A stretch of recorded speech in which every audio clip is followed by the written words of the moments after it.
Hola, hola, espero que se encuentren bien. En este momento, el doctor Sergio Pérez Cortés tiene un café filosófico llamado Una página de filosofía. Los que ya vieron los videos anteriores se podrán dar cuenta de que en cada sesión charlamos y nos va explicando el doctor algunas cosas muy particulares sobre alguna página de filosofía de distintos autores. En esta ocasión vamos a ver cómo se produce la plusvalía en la teoría de Karl Marx, de un pequeño fragmento que sacamos del texto, salario, precio y ganancia. La invitación que les enviamos ahora tiene rasgos distintos a lo que normalmente les hemos venido haciendo. Les hemos mandado cosas de filosofía helenística. La ocasión anterior vimos algún texto pedagógico, un pequeño texto pedagógico de Hegel, y creímos que ahora sería interesante cambiar un poco de dirección, ¿no es cierto?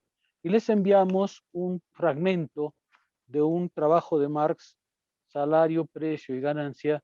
Es un texto interesante, ya les explicaré por qué, pero que, digamos, tiene la característica de que nos introduce, a mi juicio, en varios temas muy importantes de la obra de Marx y luego finalmente del Capital.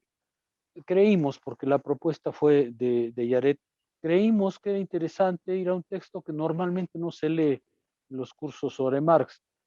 Cuando yo ofrezco un curso sobre Marx, normalmente es en el Capital directamente. Y textos como este, Salario, Precio y Ganancia, normalmente no se ven. Incluso no se ven en lugares más especializados, ¿no? Y sin embargo tiene su interés. Como ustedes pueden ver, es un pequeño fragmento en donde Marx introduce por vez primera sus descubrimientos en economía política. Es la primera vez que introduce el concepto de valor de fuerza de trabajo, un concepto que aparentemente es muy sencillo y que sin embargo, por ejemplo, le hizo decir a Luis Althusser que es en realidad el pivote por el cual Marx produce el capital.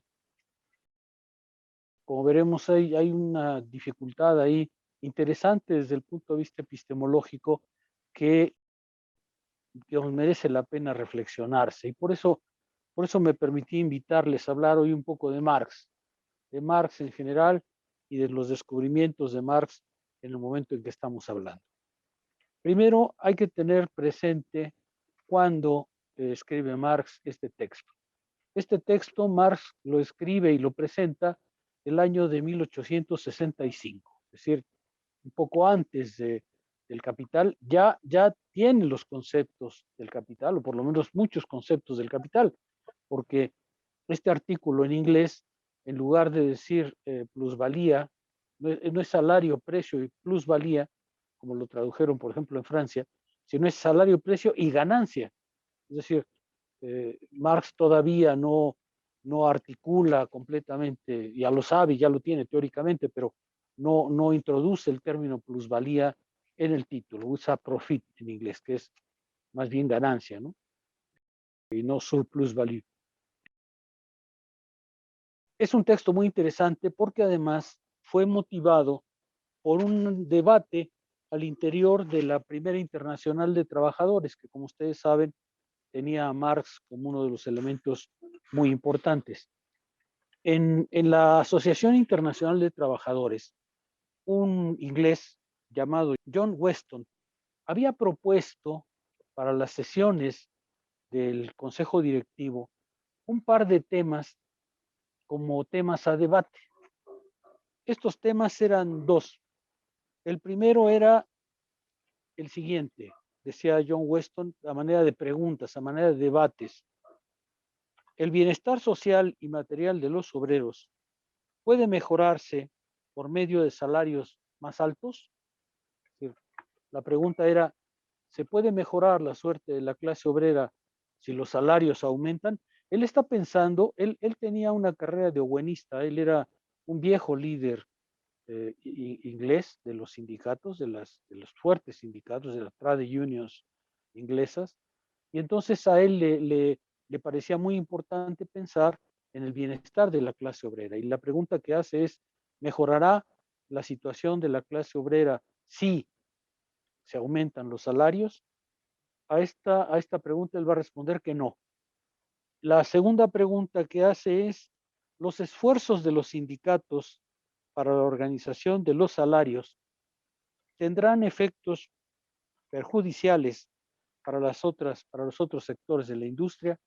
Y a esta pregunta responde sí. Es decir, el esfuerzo de la Trade Union, de los sindicatos, por mejorar los salarios, va a convertirse en dificultades para otras ramas industriales. Entonces, Weston responde que sí. A estas preguntas, Marx es invitado a responder. Por eso escribe Salario, Precio y Ganancia. Hay que recordar que Salario, Precio y Ganancia no se publica en la vida de Marx, se publica mucho después.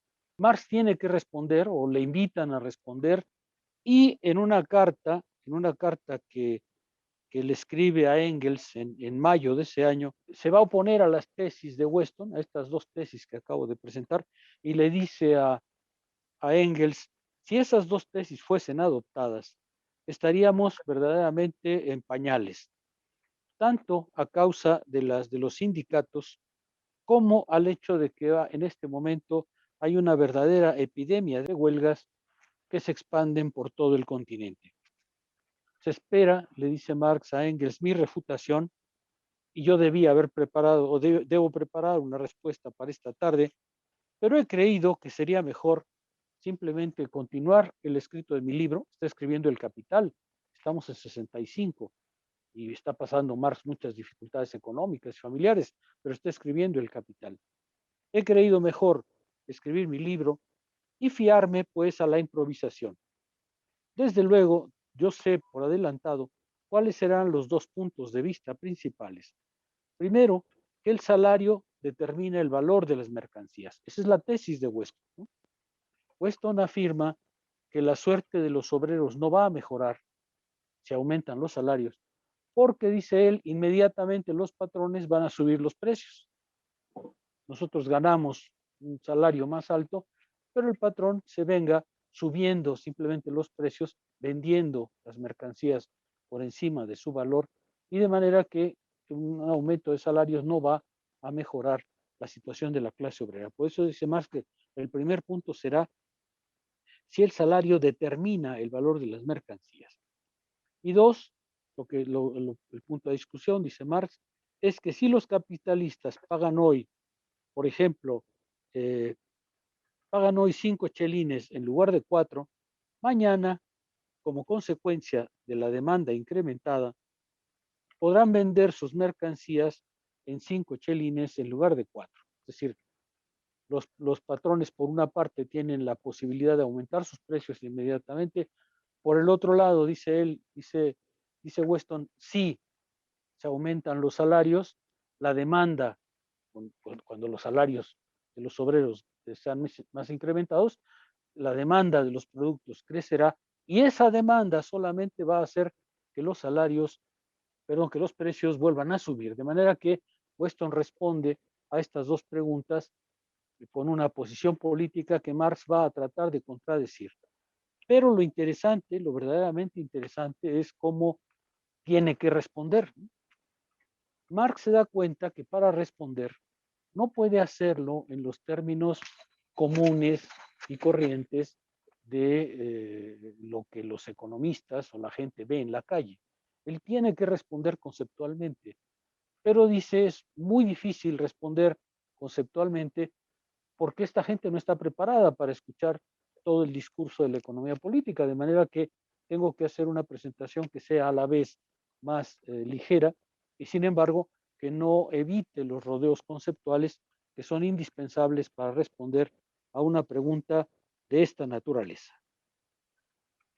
Marx presentó por primera vez el 20 de junio de 1865 ante el Consejo Directivo de la AIT esta versión, que es ya contiene sus descubrimientos. Por eso es que me pareció importante dárselos a conocer, ¿no? Porque ya está hablando de lo que va a ser el núcleo del capital, la noción de fuerza, del valor de la fuerza de trabajo, ya no del trabajo. Y por tanto va a poder explicar por qué no es verdad que un aumento de salarios inmediatamente repercuta en el precio de la mercancía, bueno, en el valor de la mercancía primero y luego en el precio, porque también hay que diferenciar, dice Marx, entre valor y precio.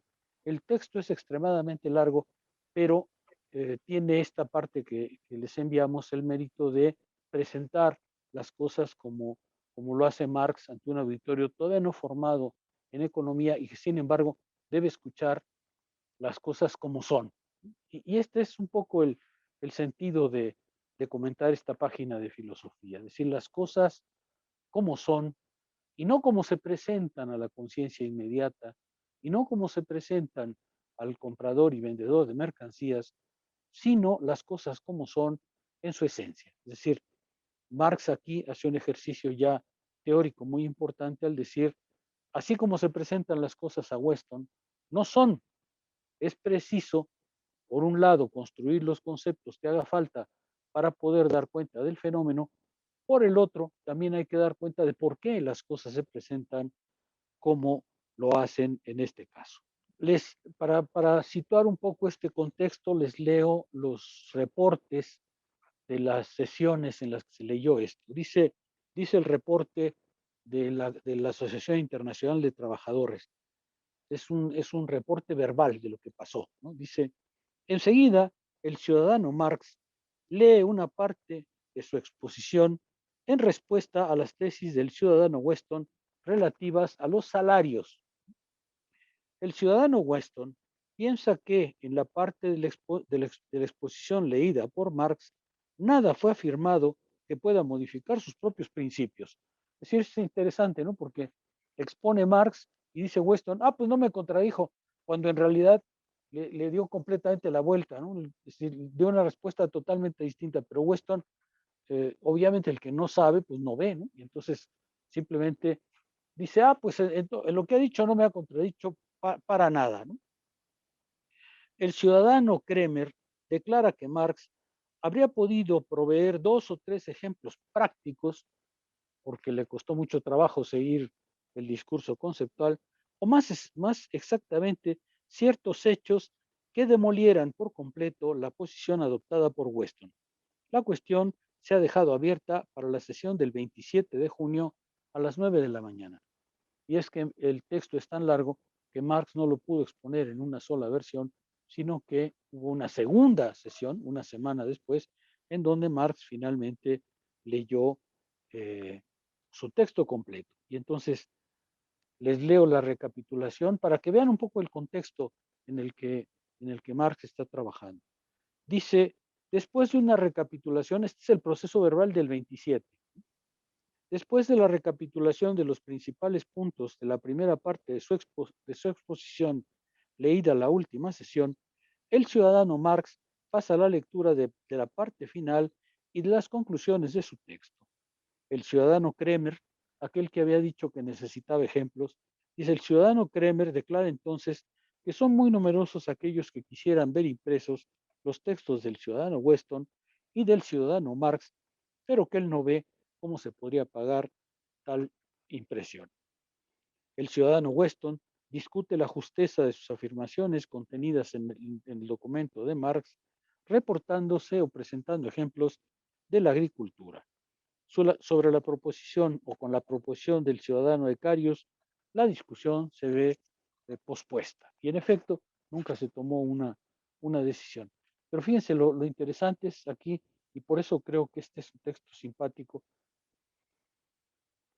Marx ha descubierto ya el núcleo del capital. ¿Ante quién lo presenta? Ante la Asociación Internacional de Trabajadores. Y lo presenta en una sesión de trabajo en discusión con otros, Weston en este caso, que proponen tesis muy diferentes a la suya.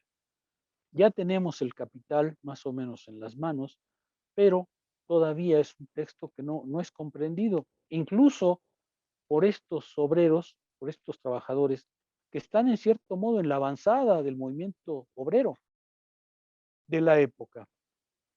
Resulta que a pesar de que son la cabeza organizativa de la Asociación Internacional de Trabajadores, no logran comprender lo que Marx acaba de exponer y llegan a pensar, uno, que necesitan ejemplos más vitales, más vivos; dos, que no ha dicho nada nuevo, cuando en realidad ha dicho cosas totalmente nuevas, ha reformulado por completo el horizonte del problema y sin embargo no lo ven. Habrá que esperar a que aparezca el capital 3 años después, por vez primera, para que esto tenga una forma más acabada.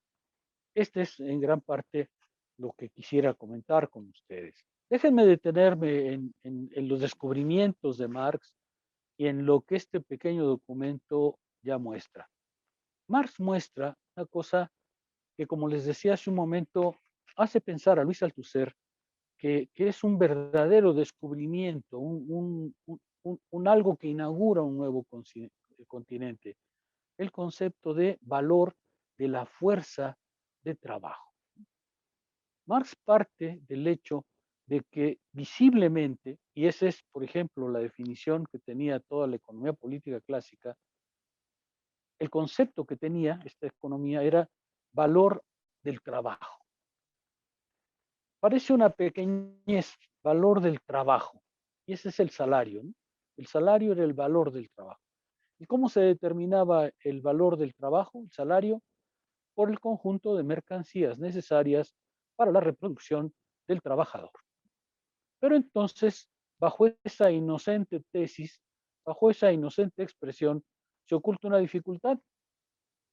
Si el capitalista pagó al obrero el valor del trabajo, ¿de dónde sale el plusvalor?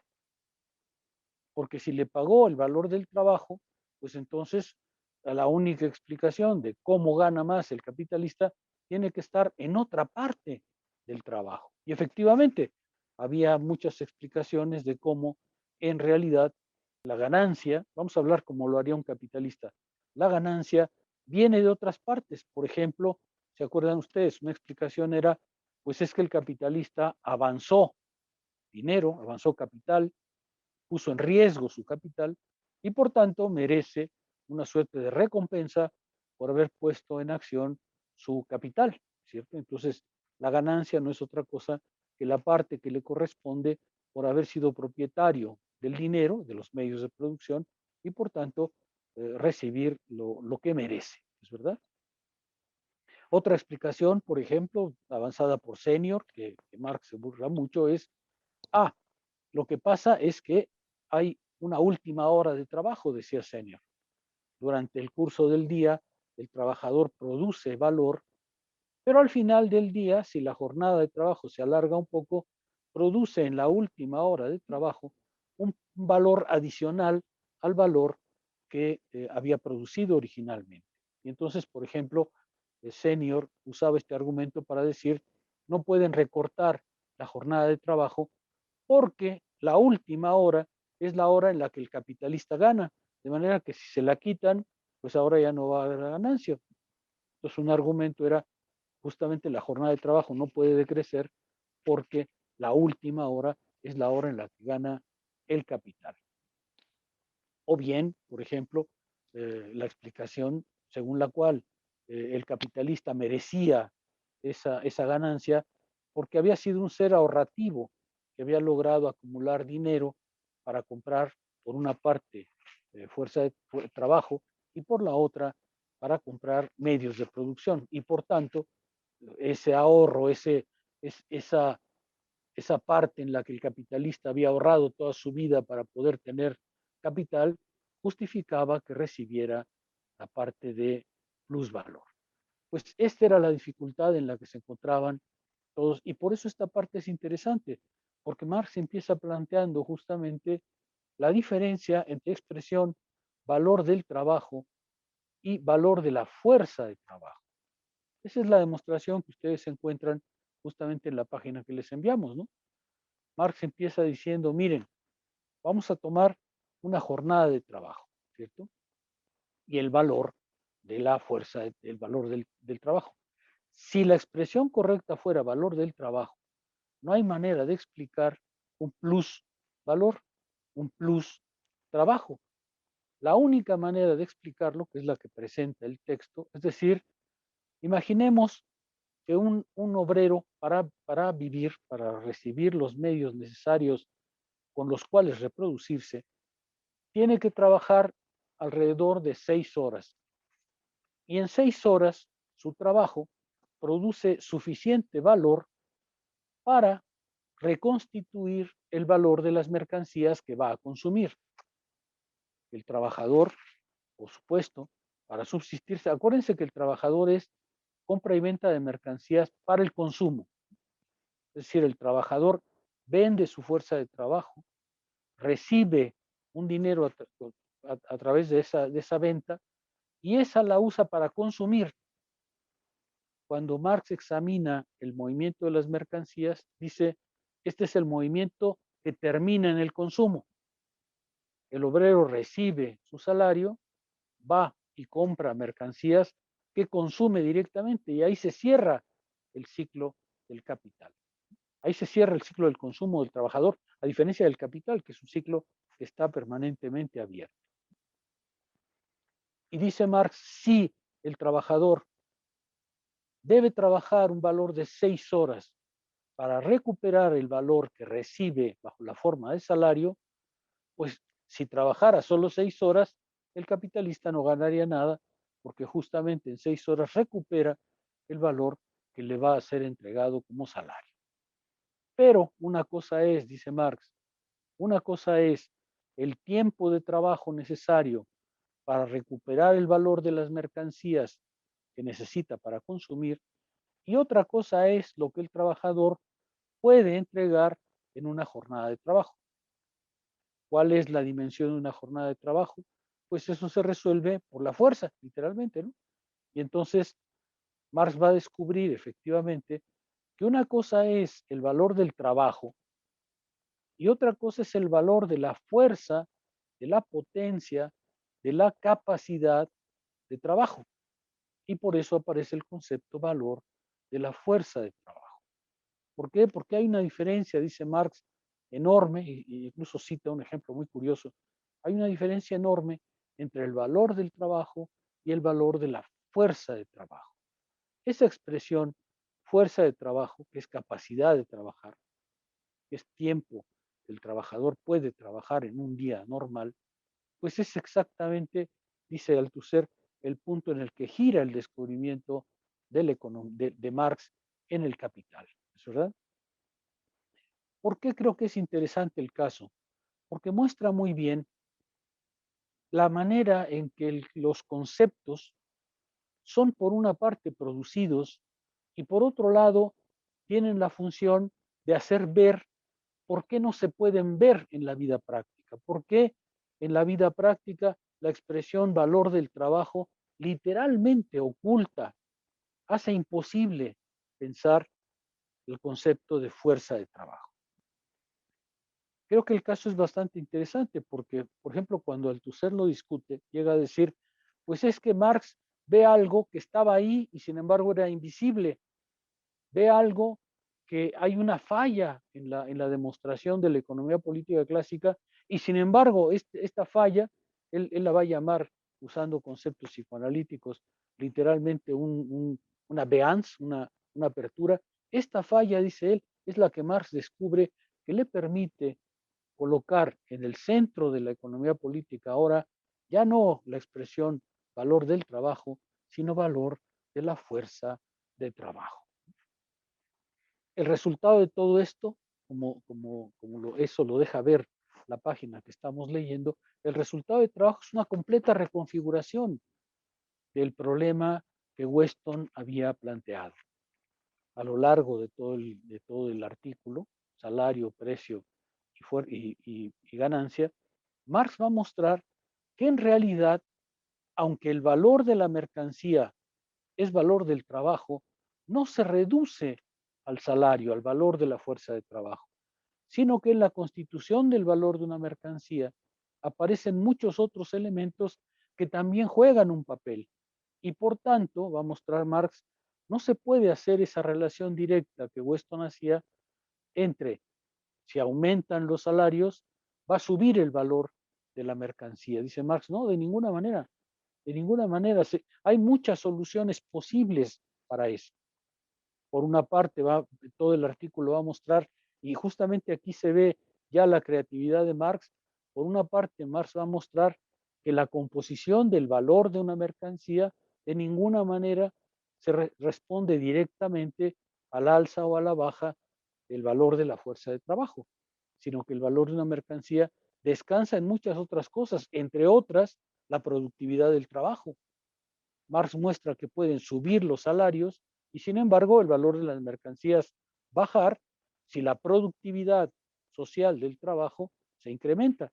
Es decir, si se pueden producir debido a un avance tecnológico o debido a un avance científico muchas más mercancías en un mismo tiempo de trabajo que lo que se generaba previamente. O a la inversa, puede suceder que efectivamente el valor de la fuerza, el aumento en el salario, el aumento en el valor de la fuerza de trabajo, produzca efectivamente una reconfiguración de el valor de la mercancía, simplemente muestra Marx por el hecho de que esa diferencia entre el valor del trabajo y el valor de la fuerza de trabajo que genera el plusvalor, que genera, y Marx lo llama aquí todavía plus trabajo, que genera plusvalor, que genera plus trabajo, es la fuente que se va a distribuir toda la clase propietaria, ¿cierto?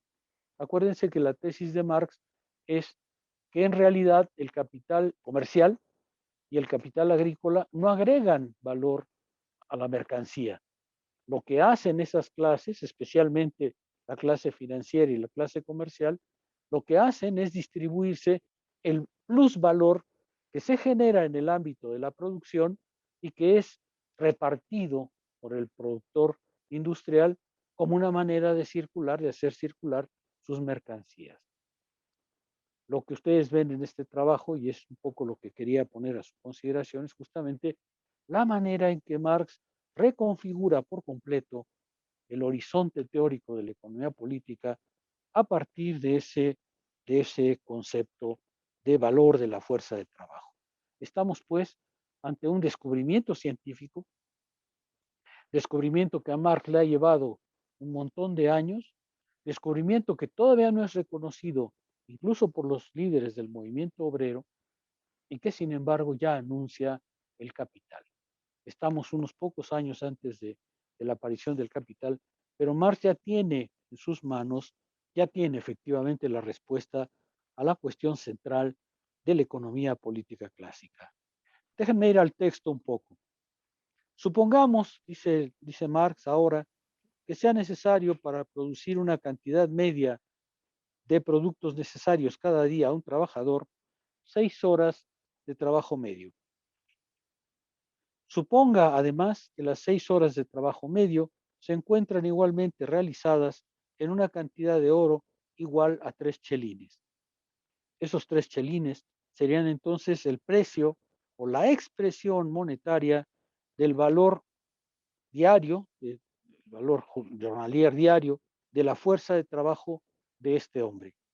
Trabajando 6 horas, él produciría cada día suficiente valor para comprar la cantidad media de artículos de primera necesidad, es decir, para conservar su existencia de trabajador. Esto me parece interesante porque, por ejemplo, Marx encuentra, eh, hay una parte del capital que es sumamente interesante, en donde dice que el capital ha llegado a lugares en donde la gente no quiere trabajar. Sencillamente, no hay manera de hacerlos trabajar.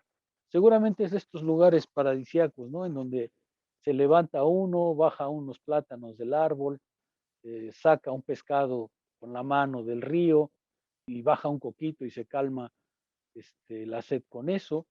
Entonces dice Marx, los capitalistas están muy sorprendidos porque ahí la gente no quiere trabajar. No hay manera de integrarlos al régimen capitalista. ¿Por qué? Pues la explicación es muy simple, porque en realidad para reproducirse en su vida, para reproducir su vida material, pues no necesitan prácticamente tiempo de trabajo, o el tiempo de trabajo que necesitan es muy bajo, 1 hora y 2 horas.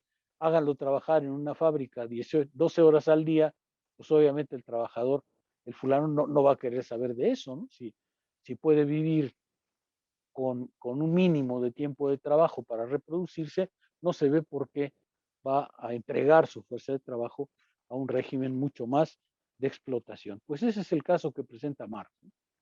Supongamos que para vivir, para producir los medios que necesita, requiere 6 horas de trabajo. Bueno, pues esas 6 horas de trabajo reproducen el valor de lo que va a consumir. Hasta ahí, si trabajara 6 horas al día, ese sería el pago, ahora sí, del valor del trabajo. ¿Por qué? Porque es el pago del tiempo necesario para reproducir las mercancías que necesita para vivir. Pero, dice Marx, y aquí es donde cambian las cosas, este hombre es un trabajador asalariado. Le es preciso, pues, vender su fuerza de trabajo a un capitalista. Si la vende por 3 chelines al día, es decir, 18 shillings por semana, él la vende en su valor. Eso es lo que vale efectivamente. Su mercancía, que es fuerza de trabajo, vale efectivamente 3 chelines por día. Es decir, está vendiendo su fuerza de trabajo, su mercancía, efectivamente en lo que vale. Supongamos que se trate de un tejedor. Si él trabaja 6 horas, él agregaría al algodón cada día un valor de 3 chelines. Acuérdense que la tesis de Marx es que la composición del valor consiste en que el capital constante, la materia prima, pero también los medios de producción, el desgaste de la máquina, el desgaste de las tijeras que usa, la electricidad del taller, todo eso es capital constante. Y ese capital constante pasa al valor de la mercancía. Cada día se desgasta la máquina un poquito y ese desgaste diario pasa a los productos que elabora.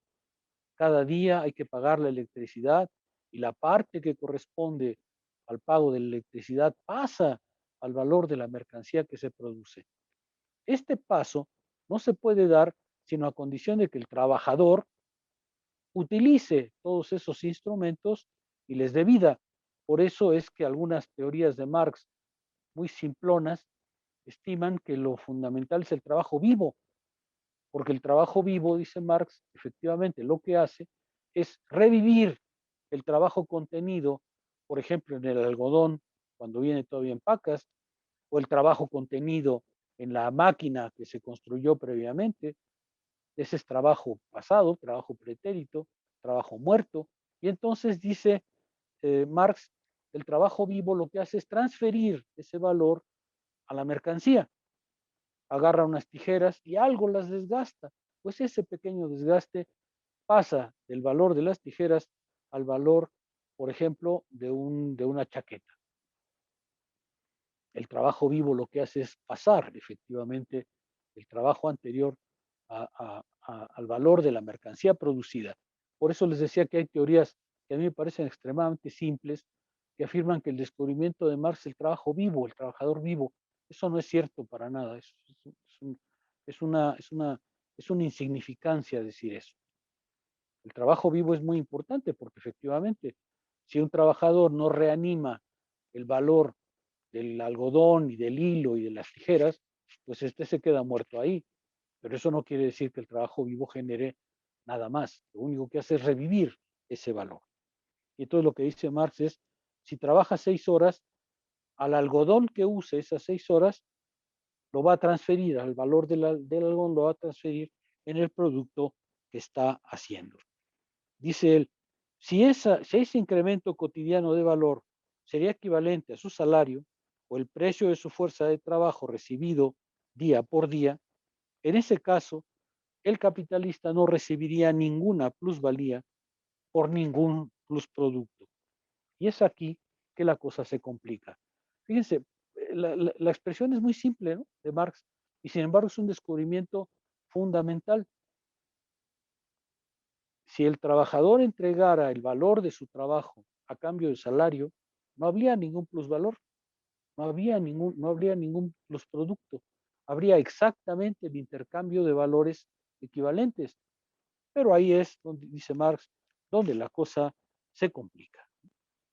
El concepto de plusvalía se puede entender aún como un concepto filosófico, y si es así, podríamos decir que es un concepto que es atravesado tanto por la economía como por el ejercicio del poder. No es un concepto filosófico, Es un concepto de la economía política, pero para poder ser construido ha necesitado efectivamente de una comprensión filosófica. Déjenme tratar de explicarlo. Yo les decía que el problema se plantea entre lo que se ve cotidianamente y lo que se debe ver. Lo que se ve cotidianamente es que el obrero recibe a cambio de su trabajo un salario y por tanto se concluye que el salario no es otra cosa que el valor del trabajo. Eso es lo que la apariencia muestra. El problema es que la apariencia oculta el movimiento verdadero de la esencia. Es decir, el hecho de que el capital, cuando compra la mercancía trabajador, no compra su trabajo, compra su capacidad de trabajar, que es diferente. No compra el trabajo que puede entregar, sino compra su capacidad de trabajar. Y por tanto, dice Marx, el problema que se le presenta ahora al capitalista es cómo logra que el tiempo que trabaja esa mercancía sea superior al tiempo que le costó. Por ejemplo, dice Marx, tomemos un ejemplo. Yo le pago a un obrero una cierta cantidad al día, pero en lugar de hacerlo trabajar, lo dejo sentado en la esquina viendo pasar a los coches o toreando autobuses en la Ignacio Zaragoza. Yo le voy a pagar efectivamente el valor de su fuerza de trabajo, pero no la estoy utilizando. Y como no la estoy utilizando, en realidad para mí ese pago es pérdida. Yo lo que necesito es, cuando compro esa mercancía, ponerla, ponerla en uso, utilizarla. Y esta mercancía tiene la característica de que entre más la utilice, más valor produce. Esta es la única mercancía que puede lograr esto. Es la única mercancía que cuando se usa, si se usa más tiempo de lo que vale, pues entonces genera más valor que el que me ha costado.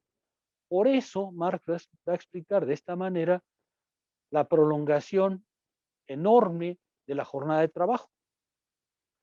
Al capitalista lo que le cuesta el trabajador es una cierta cantidad, pero lo que ha comprado no es ese trabajo, sino ha comprado la capacidad de trabajar.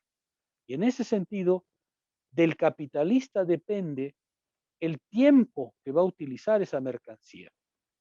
Déjenme ir un poco más atrás porque creo que hay unos presupuestos aquí que no sé si están claros para ustedes.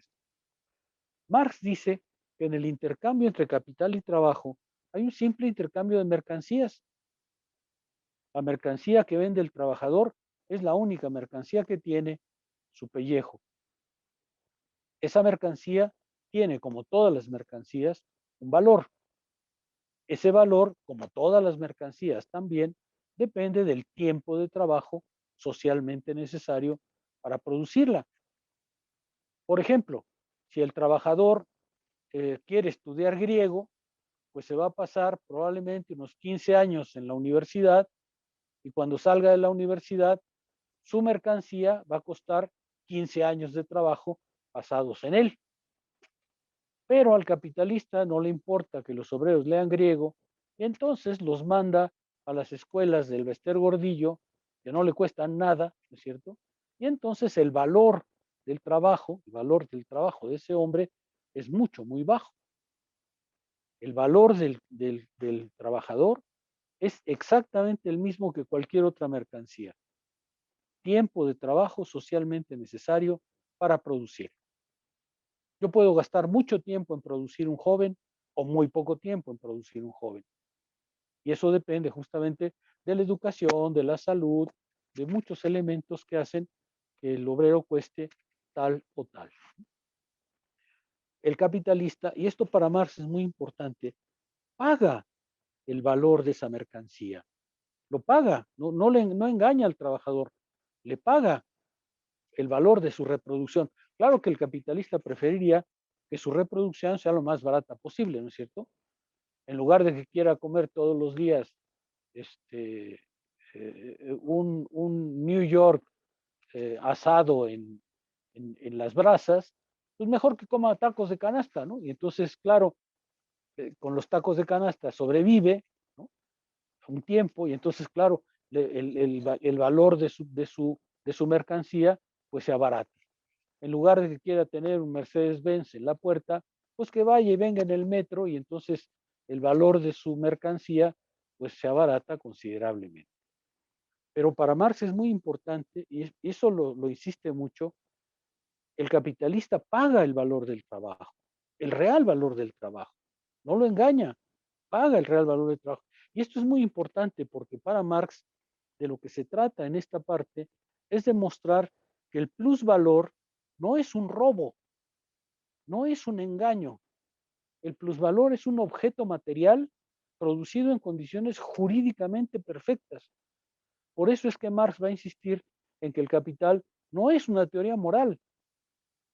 Para Marx es muy, muy importante insistir en que el capitalista paga el valor del trabajo, de la mercancía que vende el trabajador. No engaña al trabajador, le paga exactamente el valor de su reproducción. Claro que va a intentar que sea lo más bajo posible, pero se lo paga, ¿no es cierto? ¿De dónde sale entonces el plusvalor? Pues de un mecanismo natural que sin embargo queda perfectamente oculto ante nuestros ojos. Y esa es la gracia de esta parte. El capitalista paga la mercancía que usa. Cuando uno paga una mercancía en el régimen capitalista, tiene derecho a usarla, ¿cierto? Yo el ejemplo que pongo en mis clases es, este libro es mío, yo lo pagué, si quiero me lo como, ¿cierto? Ese es el derecho del comprador de mercancías. Claro, probablemente me siente mal, aunque las hojas son Biblia, porque es una edición muy finita, aunque las hojas sean Biblia, pues probablemente me caerá mal si me lo como, pero tengo el derecho a comérmelo, porque he comprado efectivamente la mercancía, porque la mercancía es efectivamente, ha sido pagada efectivamente en su valor. Pues le pasa lo mismo al capitalista. Como ha comprado la mercancía que vende el trabajador, ahora puede usarla. ¿Cuánto tiempo? Pues eso depende de cuánto resista el trabajador, ¿no es cierto? ¿Cuánto tiempo puede usarla? Pues ese es el debate que va a darse justamente en el horizonte de la jornada laboral. El capitalista piensa que una vez que compró la mercancía del trabajo, pues entonces la puede usar indefinidamente. Claro, tiene que, eh, tiene que pensar pues que es un ser vivo, ¿no es cierto? Y que tiene que comer y por tanto le da media hora para comer, ¿es verdad? Tiene que dormir. Bueno, pues le da el tiempo mínimo para dormir. ¿Se acuerdan ustedes que en el Capital Marx cuenta que hay camas que nunca se enfrían?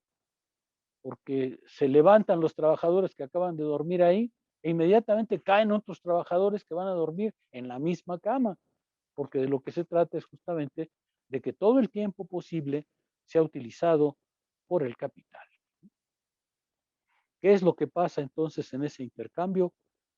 El capitalista ha comprado una mercancía por su valor, utiliza esa mercancía porque tiene derecho a su uso, pero su uso consiste en todo el tiempo que pueda sacarle al trabajador sin que éste caiga muerto al día siguiente, ¿no es cierto?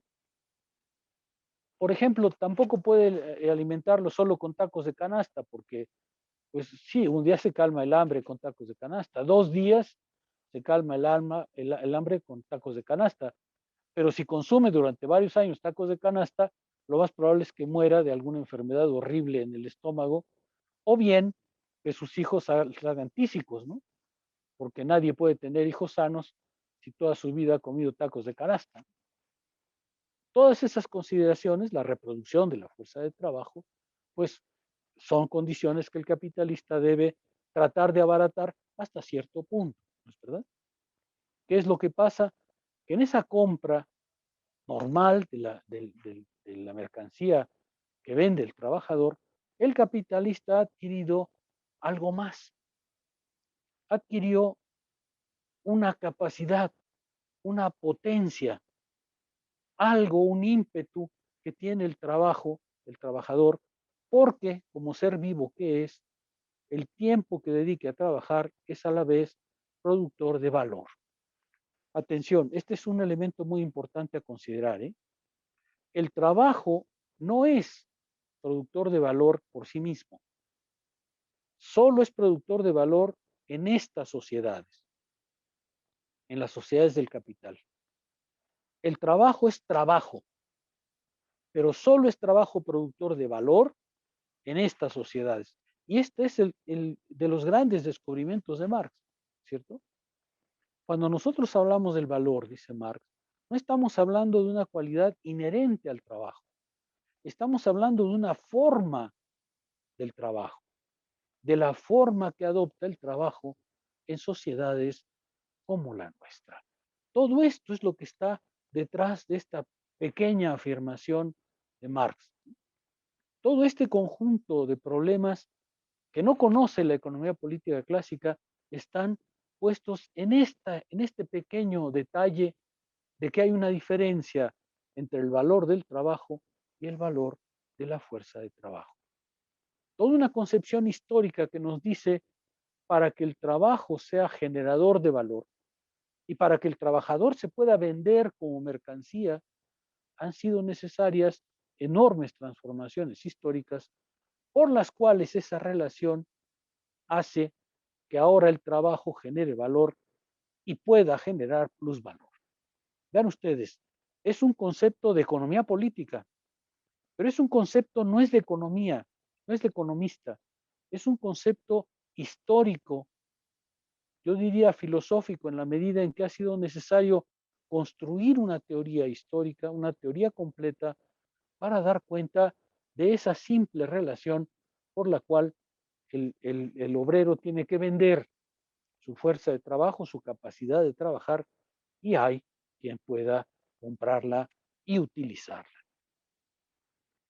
A eso me refería cuando les decía que este apartado me parece muy interesante, porque en su sencillez, Marx lo único que ha dicho es, vamos a colocar a este trabajador y vamos a ver qué sucede cuando compra y vende esa mercancía que tiene. Pues esa pequeñez ha necesitado, sin embargo, para clarificarse, un enorme trabajo conceptual que ha evadido las trampas de la inmediatez para reconstruir esa inmediatez ya no como inmediata objetiva, sino como inmediata conceptualmente comprendida.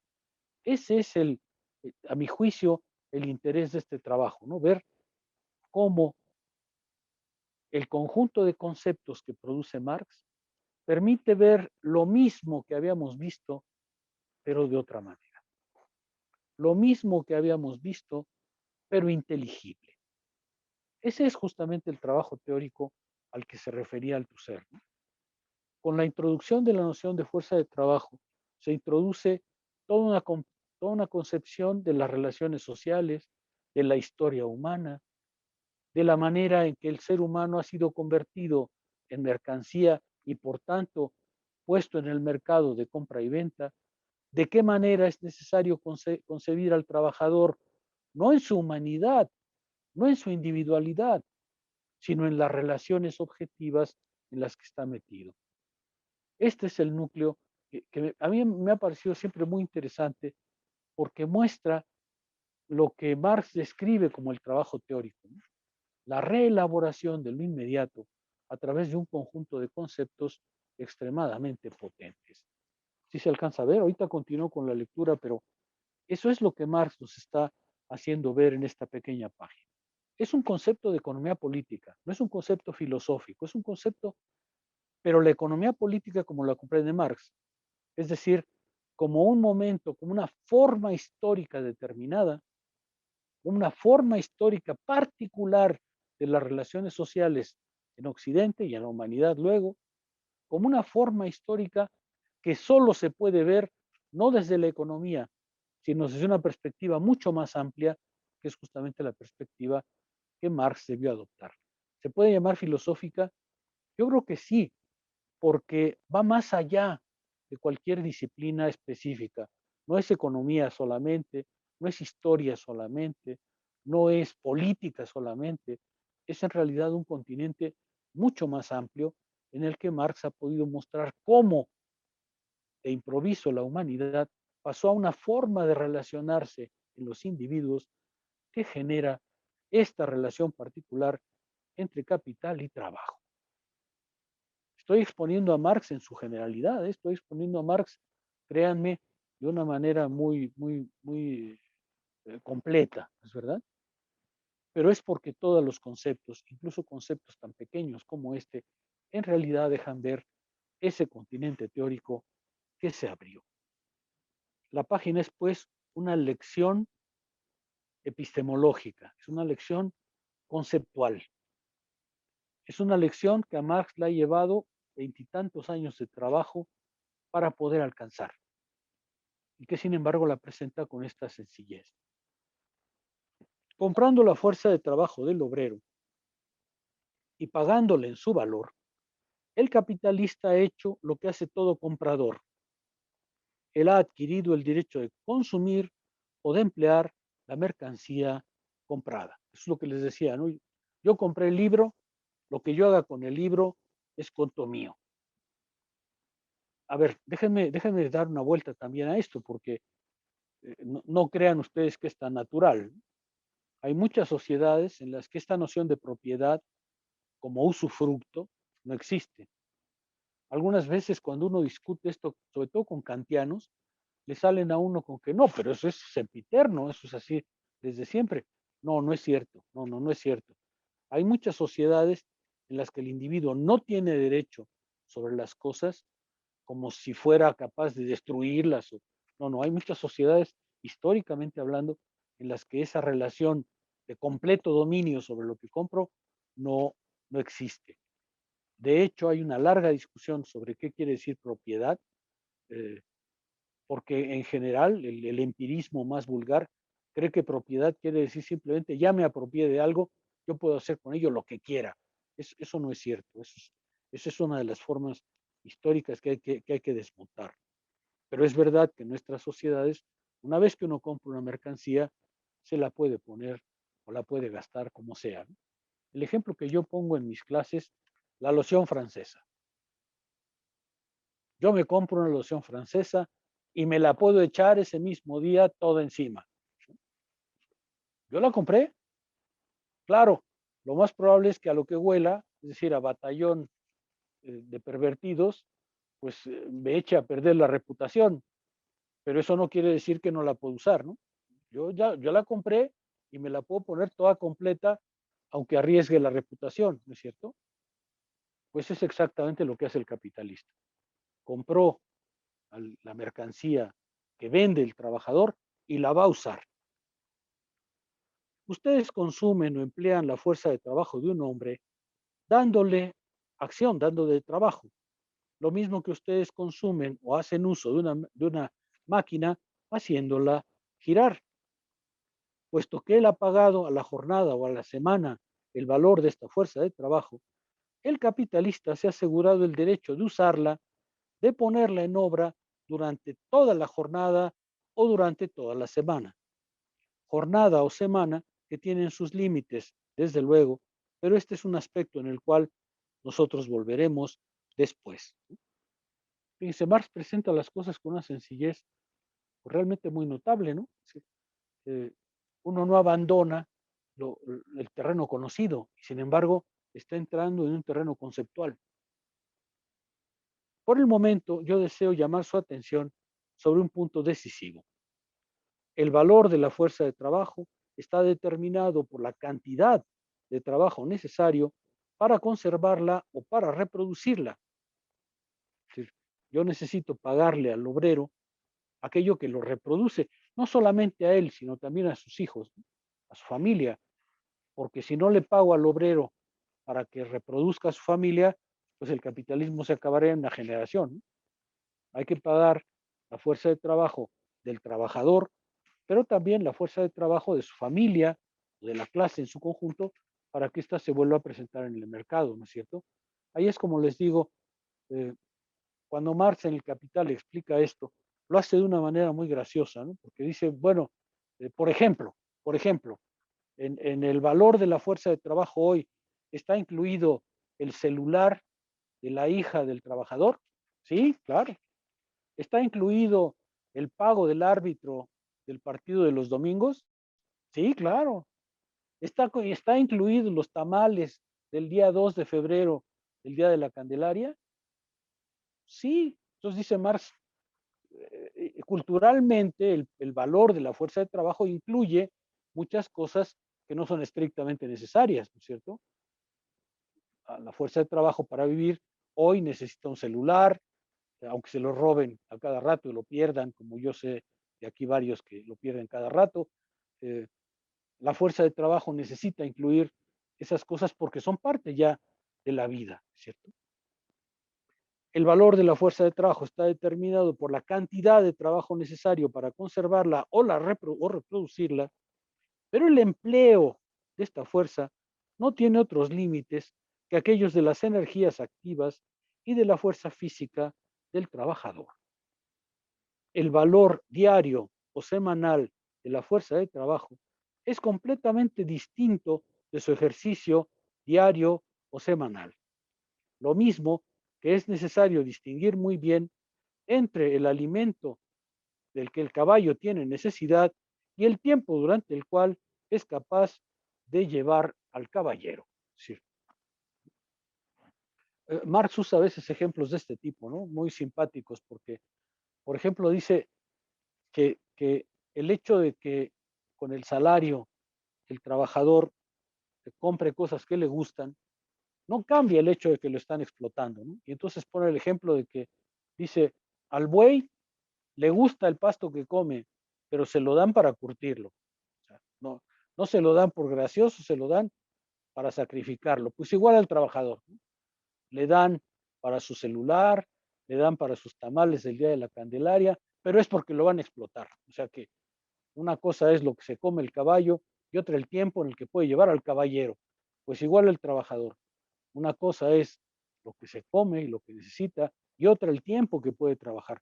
Fíjense ustedes, es de una sencillez extraordinaria. Y como les decía al principio, y por eso se los decía, los líderes del movimiento obrero de la época no lo comprendieron, no pudieron comprender lo que estaba Marx diciendo, estaba verdaderamente transformando la concepción de las cosas sin que lo pudieran ver. La cantidad de trabajo que limite el valor de la fuerza de trabajo del obrero no impone ningún otro límite a la cantidad de trabajo que esta fuerza es capaz de ejecutar. Vean ustedes el ejemplo de nuestro tejedor. Hemos visto que para renovar cada día su fuerza de trabajo, él debe producir cada día un valor de 3 shillings, eso trabajando durante 6 horas.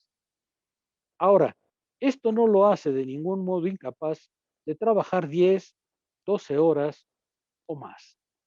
Pues esta parte, lo que puede trabajar a diferencia de lo que lo han pagado, es lo que Marx va a llamar plus trabajo o trabajo no pagado o plusvalor. Ese es el descubrimiento de Marx.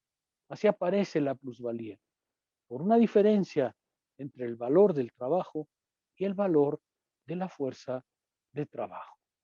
Es de una nitidez y de una sencillez que cuando uno lo comprende se queda a patetas, porque para descubrirlo fue necesario el talento de muchísima gente y el talento de Marx durante más de 20 años de trabajo, hasta poder hacer con esta claridad esta exposición, ¿no es cierto?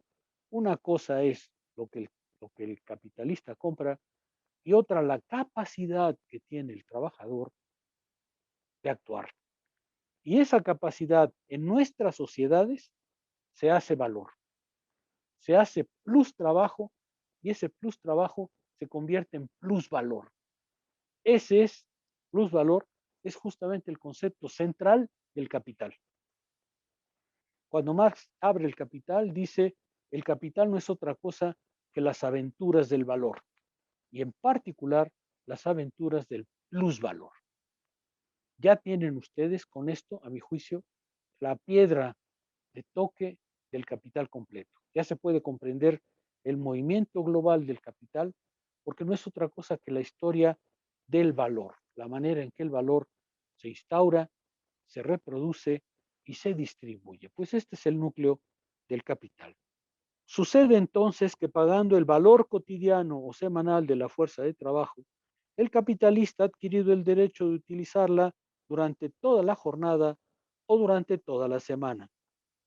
Él va pues a trabajar, va a hacer trabajar al obrero más tiempo, digamos 12 horas al día. Además de las 6 horas necesarias a la reproducción de su salario, es decir, al valor de la fuerza de trabajo, el tejedor deberá trabajar 6 horas adicionales que yo llamaría horas de sobretrabajo, de plus trabajo, y ese plus trabajo se realiza en plus valor y en un plus producto. Ya introdujo Marx elementos fundamentales. Plus trabajo no es lo mismo que plus valor y no es lo mismo que plus producto. Esos tres conceptos son centrales para comprender el mecanismo global del régimen de producción capitalista. Pues eso es lo que acabamos de ver en una página escrita por Marx 3 años antes de la publicación del Capital, cuando ya descubrió la cosa, la expone ante los obreros y sin embargo resulta que estos no acabaron por comprender. Por eso les leí los relatos de las sesiones, porque Marx acaba por no ser comprendido en ese momento. Permítanme leerles la conclusión de salario, precio y ganancia. Marx les ha advertido a los que estaban ahí, pues que va a disponer de su tiempo y de su energía bastante, y les dice, miren, no va a ser fácil, se los advierte. Así que abusados, pónganse los cinturones porque no va a ser nada fácil. Y eso es lo que le escribió a Engels, por eso se los leí, ¿no? Resulta que para exponerles a estos burros, tengo que exponerles toda la economía política, pero pues estos no están preparados para eso, ¿no? Les voy a exponer un descubrimiento y no saben ni de qué van. Dice Marx para terminar este texto. Después de esta exposición muy larga y yo temo muy fatigante, en el que me ha sido necesario, para no ser demasiado lejano a mi sujeto, debo concluir proponiéndoles las resoluciones siguientes, porque ahora lo que Marx va a decir es, este concepto debe servir para tomar resoluciones en tanto que clase obrera. ¿Se acuerdan ustedes que el problema fundamental era responder dos preguntas? Una, ¿el aumento de los salarios mejorará a la clase obrera? A lo que había respondido el fulano al Weston, no. Segundo, ¿el aumento o el esfuerzo de los sindicatos hace que otras ramas industriales tengan problemas? Respuesta, sí.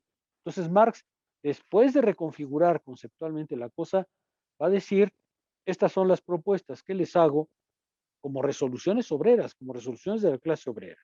Primero, una alza general de los salarios tendría por resultado una baja de la tasa general de ganancia, pero en grueso no afectaría el precio de las mercancías. Esta es una demostración muy larga y Marx se dedica a hacerla todo el tiempo, ¿no? Pero lo que dice es, a diferencia de lo que dice Weston, que un aumento de salarios aumentaría el valor de las mercancías, dice Marx, no. Un aumento de salarios bajaría la tasa de ganancia, es decir, lo va a rechazar la clase capitalista, pero no necesariamente afecta el valor de las mercancías, porque el valor de las mercancías se genera por mecanismos mucho más complicados. De manera que aprendan obreros que cuando pidan aumentar el salario, se están yendo contra los intereses del capital, no contra el valor de las mercancías ni contra la acumulación social. Segundo, la tendencia general de la producción capitalista no es de aumentar, sino de bajar el nivel medio de los salarios. Es decir, no esperen que el capitalista va a aumentar los salarios, porque toda su estrategia consiste justamente en bajar el valor de la fuerza de trabajo y por tanto bajar los salarios. Pero todo esto queda oculto, dice Marx, porque el trabajador, una vez que entrega su trabajo, recibe un dinero y se le dice, es el valor de tu trabajo. Y eso basta para que no veamos efectivamente las relaciones reales que están en ese proceso. Relaciones reales que solo se pueden comprender desde una perspectiva científica. Dice, el tercer punto es muy importante porque va a ser el paradigma de la acción de Marx.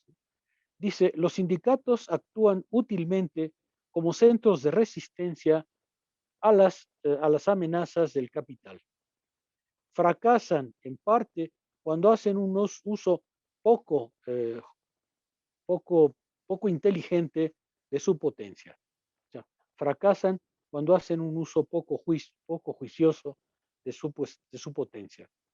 Fracasan totalmente cuando se libran a una simple guerrilla contra los efectos del sistema actual, en lugar de intentar al mismo tiempo que cambiar, en lugar de hacerse simplemente la palanca de todas las fuerzas organizadas, cuando dejan de luchar, dice él, por la emancipación final de la clase obrera, es decir, por abolir por completo el sistema salarial.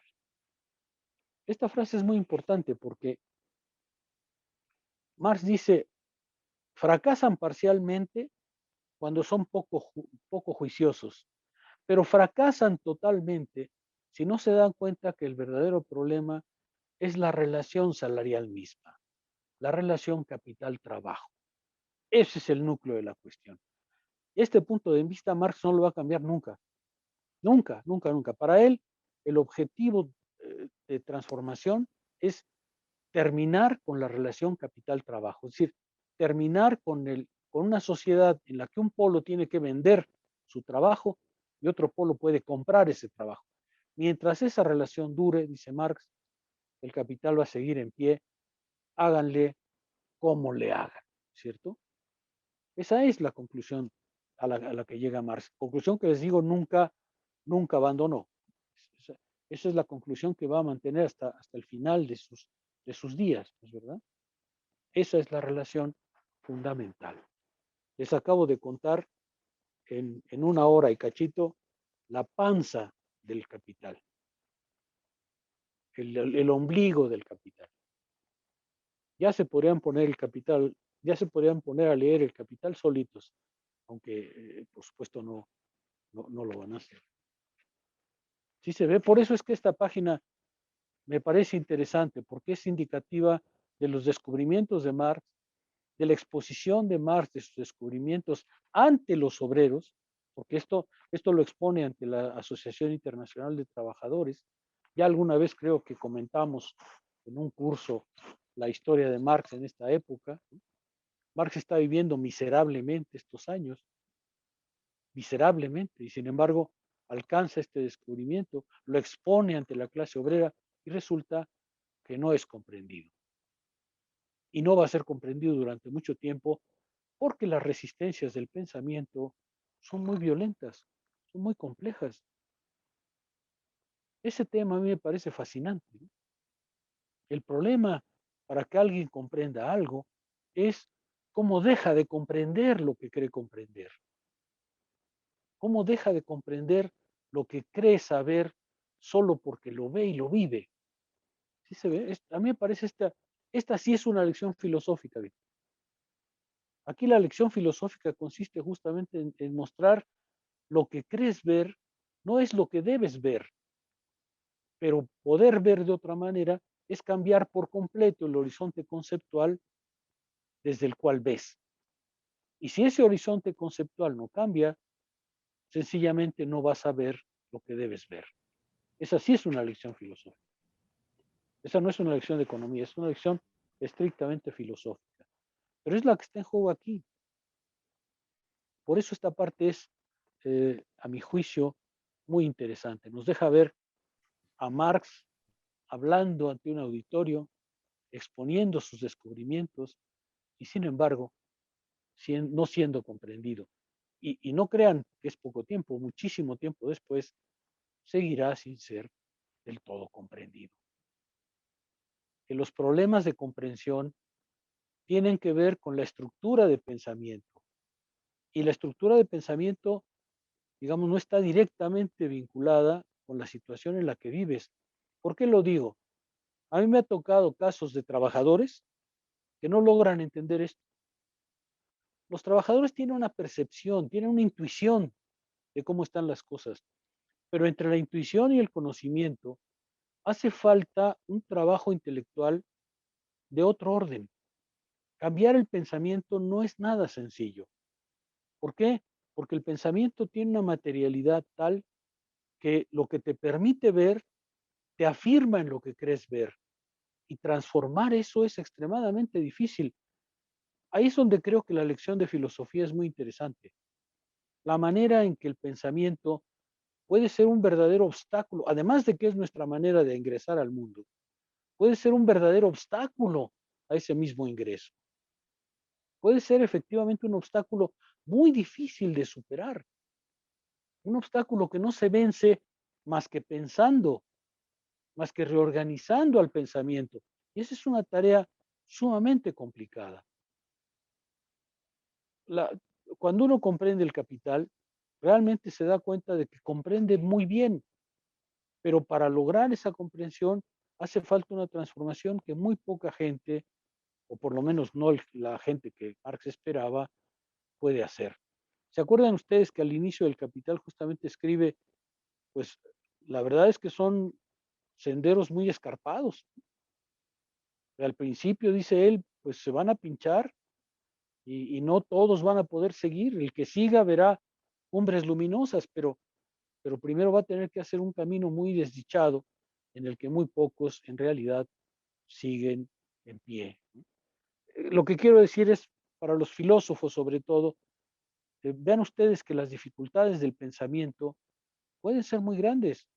El pensamiento es sin duda nuestro acceso al mundo, pero también puede ser nuestro obstáculo.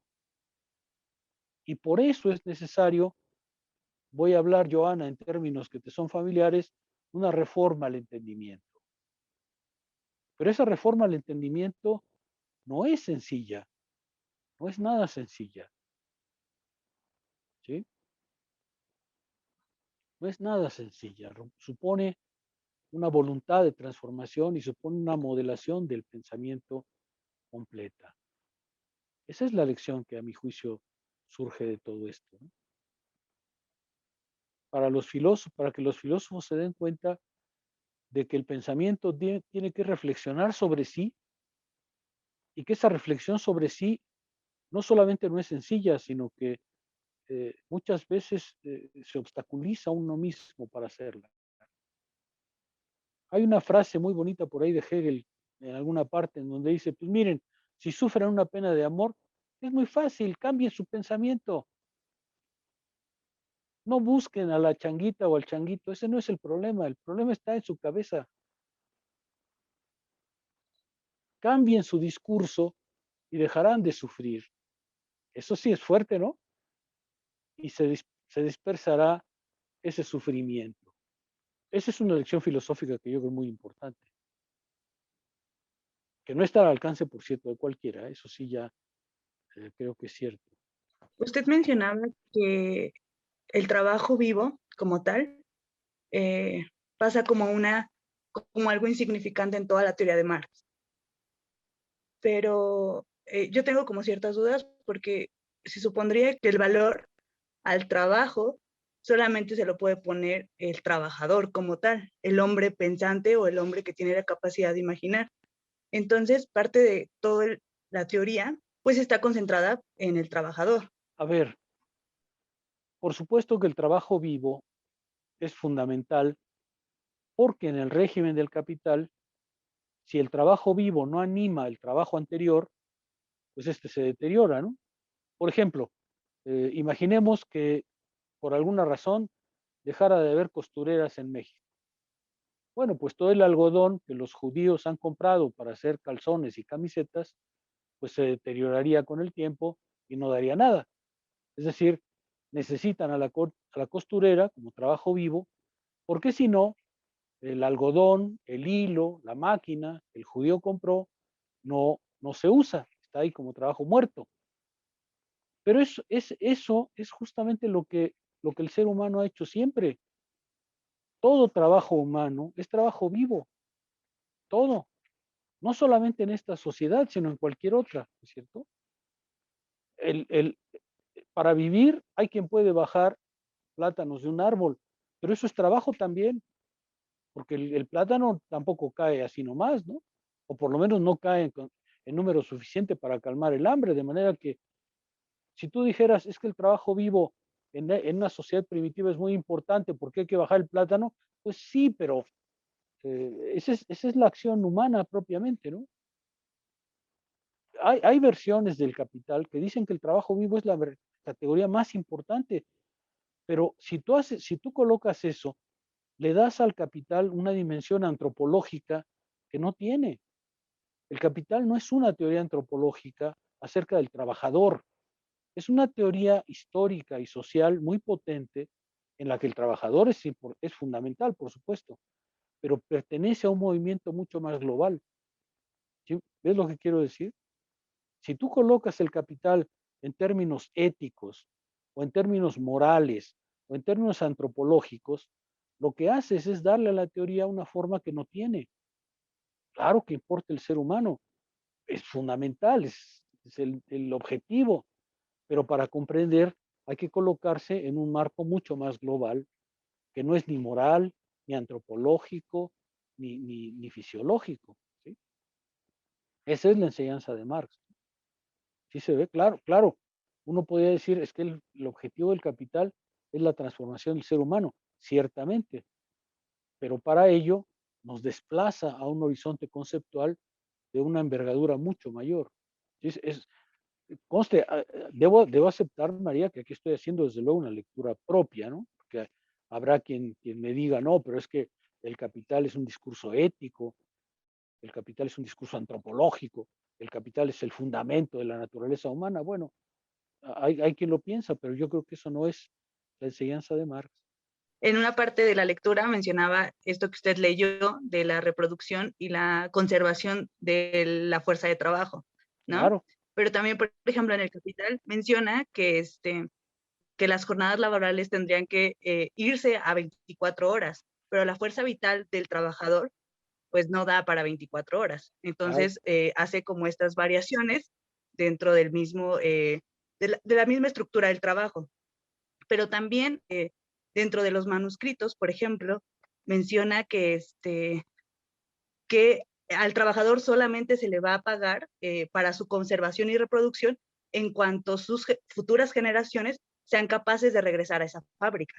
Entonces, creo que también ahí es muy vital tener en cuenta eso, porque igual no es moral, igual no tiene que ver como con esto de la antropología y tampoco no pone de centro al hombre, pero sí hay que tener en cuenta que ese sistema de explotación pues no es como, no sé, tan mecánico, si trabaja, pues le pagan, si produce mercancías, pues va a consumir mercancías, si hay mercancías, se compra mercancías, entonces creo que va por ahí mi idea. A ver, déjame volver a tu tema. Pero es que otra vez el problema de la reproducción se plantea para toda sociedad conocida. Si imagínate una sociedad en el Amazonas, ¿no? Pues una sociedad en el Amazonas tiene el mismo problema que la sociedad capitalista. ¿Cómo se reproduce? Primero, por supuesto, hay que hacer chamacos, pero además de hacer chamacos, hay que educar a los chamacos para que reproduzcan la sociedad en la que viven, ¿cierto? Es decir, toda sociedad, todas las que se te ocurran, tienen el problema de su reproducción, porque si no crean nuevas generaciones que suplan a las que se van, pues entonces su fin está muy próximo. Ese fenómeno tampoco es propio de estas sociedades. Todo, cada una lo resuelve de diferente manera, ¿no es cierto? Por ejemplo, si naces en el Amazonas, pues te van a enseñar a tirar con flecha, a comer arañas, a matar hormigas. Pues sí, esa será la reproducción propia de ese grupo. Aquí lo que te enseñan es otras cosas, ¿no? Pero igual, el problema de la reproducción es el mismo para todas las sociedades. Marx le dedica, como tú te acuerdas, una parte muy importante del primer volumen al tema de la reproducción, pero no de la reproducción simplemente, sino lo que él llama la reproducción ampliada, que es un tema distinto, ¿no? La reproducción ampliada es un tema distinto. Pero ese problema de que, claro, toda sociedad para sobrevivir tiene que asegurar la continuidad de nuevas generaciones, toda sociedad conocida, toda. ¿Sí? No es un tema propio del régimen capitalista. Parece ser que, no sé, en tiempos de Marx era un poco más fácil explicar, bueno, igual y no fácil, pero los trabajos que tenemos ahora parecen ser un poco más abstractos. Entonces, yo quisiera saber si alguien ha escrito algo como para, no sé, no actualizarlo, pero explicar más o menos cómo funciona esto en nuestra actualidad, porque sí, eso, siento que los trabajos a los que nos enfrentamos ahora son un poco más abstractos y no se ve como tan claramente esa división. No, a ver, desde luego que hay muchas explicaciones sobre qué está pasando, ¿no? De hecho, eso ha servido para que muchos piensen que el capital ya no vale, porque el trabajo industrial ya no es el trabajo dominante, ¿no? Como en el tiempo de Marx. Y sin embargo, yo sigo creyendo que esa relación capital-trabajo es la fundamental, aunque los trabajos puedan ser de naturalezas muy diversas, ¿no es cierto? En realidad, cuando tú vendas tu fuerza de trabajo, pues va a suceder exactamente lo mismo que Marx dice, es decir, a lo mejor tú tienes que enseñar filosofía, pero eso no cambia que efectivamente lo que vas a hacer es participar en la producción de plusvalor. ¿Sí me explico? Que sea muy sutil el trabajo, no cambia que lo que hay es plusvalor, porque si no hay plusvalor, entonces no hay incremento de riqueza. ¿Sí me explico? Normalmente hoy, o hay muchos que dicen, Marx está sobrepasado porque hoy el que domina es el capital financiero. Es decir, cómo lograr comprar y vender acciones en Wall Street y así te haces rico en 3 días y luego pobre en medio día y así sucesivamente. La verdad es que eso no es la sociedad contemporánea. La sociedad contemporánea sigue descansando en el trabajo. La prueba es la pandemia, ¿no? Apenas cesó el trabajo, ve cómo nos va. ¿Por qué las computadoras no han resuelto el problema? ¿Por qué no se ha podido resolver el problema simplemente este, actuando a distancia? Pues porque lo que hace falta es trabajo. La pandemia lo muestra directamente, ¿no te parece? Apenas dejó de haber trabajo, ve cómo está la acumulación, ve cómo está la clase poseedora, ¿no es cierto? Si el trabajo no fuese el núcleo de la cosa, ¿por qué no nos quedamos en casa hasta que esto pase? No, claro que ha cambiado mucho el capital desde Marx para acá y hay que pensar esas transformaciones, ciertamente, pero me parece que el núcleo del capital sigue en pie, a pesar de que efectivamente en eso tienes razón. Hay enormes transformaciones que Marx no había.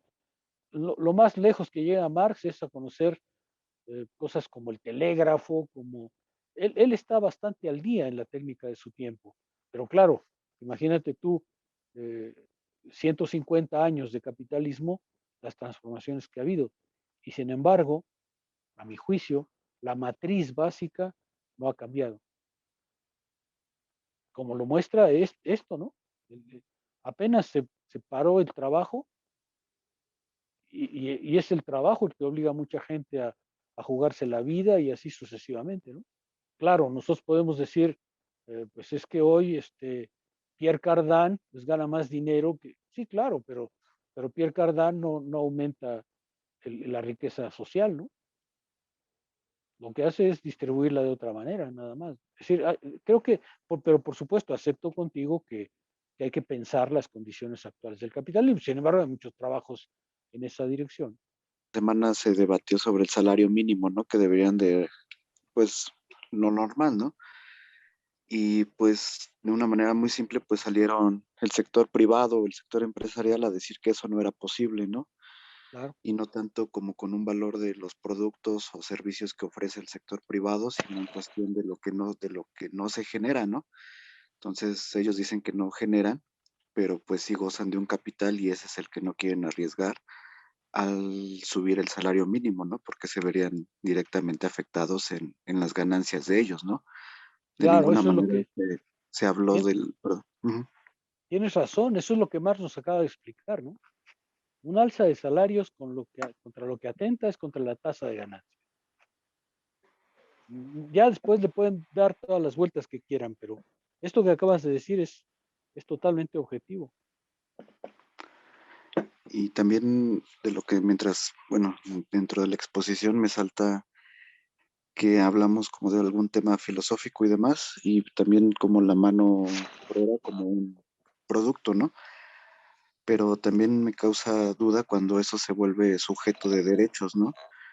Y cuando ya ahí hablamos de un contrato colectivo o de ciertas prestaciones a las que el trabajador tiene derecho, que podría parecer progresivo, pero sin embargo también es precario, ¿no? Al formalizar o al legalizar un salario precario, ¿no? O inclusive las propias instituciones cuando generan técnicos y ya no profesionistas, ¿no? Que de alguna manera también es abaratar la mano de obra. Claro. Entonces, de alguna manera se va configurando y perfeccionando esta situación, ¿no? Sí, tienes razón. En realidad, una de las cosas que es muy interesante en Marx es que nos permite comprender nuestra vida cotidiana, ¿no? Por ejemplo, las dificultades que tenemos hoy incluso para vivir, ¿no? Los problemas que tenemos para elegir un trabajo, para elegir un destino, para decidir por nosotros mismos. En ese sentido, me parece que Marx, sin que lo haya hecho él mismo, dejó abierto el camino para teorías como las de Foucault, como las de otros pensadores, que nos permiten comprender muy bien por qué la vida se ha vuelto tan problemática.